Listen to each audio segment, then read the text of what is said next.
Welcome, wanderers of the void, to the Abyss Chronicles. Here we explore the cracks in reality, where the boundaries of sanity dissolve and ancient horrors stir in the shadows. Tonight we descend into the frozen wasteland of Antarctica, where an ominous melody buried beneath the ice has awakened something beyond comprehension. What begins as a scientific mission will spiral into madness as the line between music and nightmare disappears. If you're ready to brave the abyss, illuminate the darkness by liking this video. And for those who dare to seek more tales of terror, subscribe to the channel and ring the bell, because the next story may pull you even deeper into the unknown. Now, steel your nerves and dim your lights. The abyss awaits. I don't know why I'm writing this. No one will believe me, even if I survive long enough to send it. Maybe it's a futile attempt to cling to reason, to document the steps that led me to this abyss. Or maybe it's because I can still hear the music, soft, haunting, growing louder with each passing hour. It began 2 months ago when I arrived at Outpost Zephyr in Antarctica. The isolation didn't scare me. I'd spent years in hostile environments, studying tectonic movements and the Earth's secrets buried beneath miles of ice and stone. But this place was different.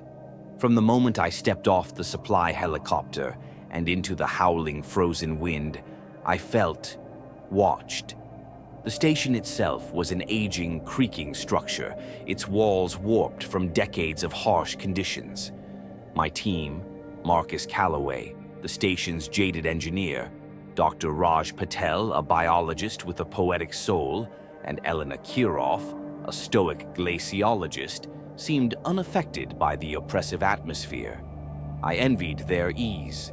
For me, the silence of Antarctica wasn't peaceful, it was oppressive, as if the land itself was holding its breath. We were there to investigate a series of geothermal anomalies, odd pulses of heat deep below the ice cap.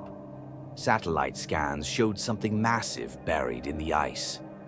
Natural formations, we told ourselves, though none of us truly believed it. We discovered the entrance to the cavern on the 5th day.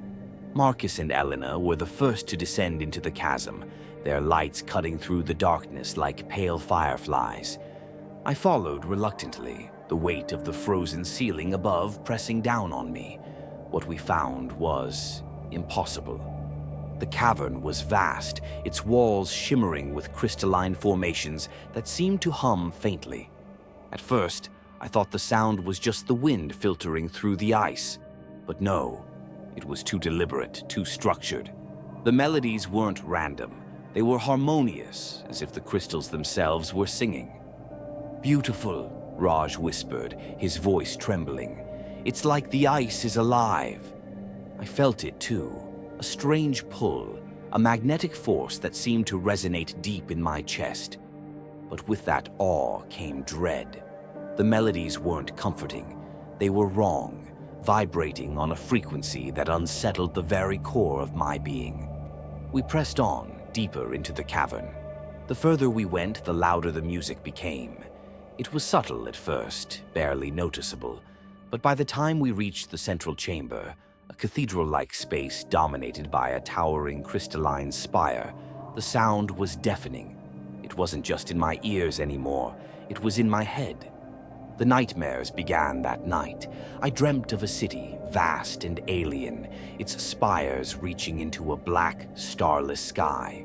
Faceless figures moved through its streets, their bodies shifting and shimmering like liquid. And always the music, endless, relentless, burrowing into my thoughts. The others were affected too, though none of us admitted it at first. Marcus grew irritable, snapping at the smallest inconvenience. Raj became obsessed with the crystals, spending hours studying their structure and muttering about patterns and meanings I couldn't comprehend. Elena, she was the worst. She began speaking to the crystals as if they could hear her, her voice soft and reverent, like a prayer. And the music, it was louder now. Even above ground, away from the cavern, I could hear it, faint, distant, but always there. We returned to the cavern after a week, though every fiber of my being screamed against it. Something was waiting for us down there, something vast and malevolent. But the others insisted. Marcus said we needed more data. Raj was desperate to solve the language of the crystals. Elena simply smiled, her eyes hollow and feverish. The spire had changed. Its glow was brighter, and the melodies were sharper, more discordant. I swear the crystals pulsed when we approached, as if they were alive and watching us. Marcus was the first to snap. He accused Raj of sabotaging the equipment, claiming he'd heard voices in the night telling him to leave. They fought, their shouts echoing through the cavern like gunshots. I tried to mediate, but the music drowned out my words. Then Elena. God, Elena. She climbed onto the spire, her movements jerky and unnatural. She turned to us, her face contorted in ecstasy, and began to sing. Her voice was no longer her own. It was layered, distorted, a harmony of impossible frequencies. The spire erupted with light, and for a moment I saw it, the thing beneath the ice. It was vast, a being of shifting geometry and writhing appendages, its form defying comprehension. Its presence crushed me, my mind fracturing under the weight of its existence. Raj screamed and ran into the darkness, his cries fading as the music swallowed him. Marcus fell to his knees, tears streaming down his face, whispering, "It's inside me, it's inside me." He turned to me, his eyes wide with terror, before driving a knife into his chest. I don't know how I made it out. The cavern was collapsing, the spire's light growing brighter, blinding. I ran blindly, the music tearing through my skull, until I found myself outside, gasping for air in the freezing wind. The station is silent now. The others are gone, claimed by whatever lies beneath the ice. I can still hear the music, faint but insistent, growing louder with each passing hour. I know it won't stop. The spire wasn't a natural formation. It was a beacon, a key, and now something ancient and incomprehensible has been unleashed. If you're reading this, leave Antarctica. Leave the planet if you can.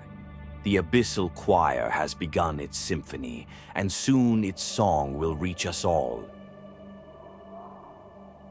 And so the symphony of the Abyssal Choir begins, its melody reaching out across the void, a reminder that some secrets are better left buried. What did you think of this tale? Did it echo in your mind as it did for Dr. Voss? If you felt the icy grip of dread tonight, show your support by giving this video a like. And for those brave enough to venture deeper into the Abyss Chronicles, subscribe to the channel and hit the bell icon so you never miss the next plunge into the unknown. Your courage sustains this journey into darkness, and your voice carries further than you realize. Leave a comment below. Share your thoughts, theories, or even your own tales of terror. Until next time, remember, the abyss is endless and its whispers are eternal. Beware the music and tread carefully in the shadows.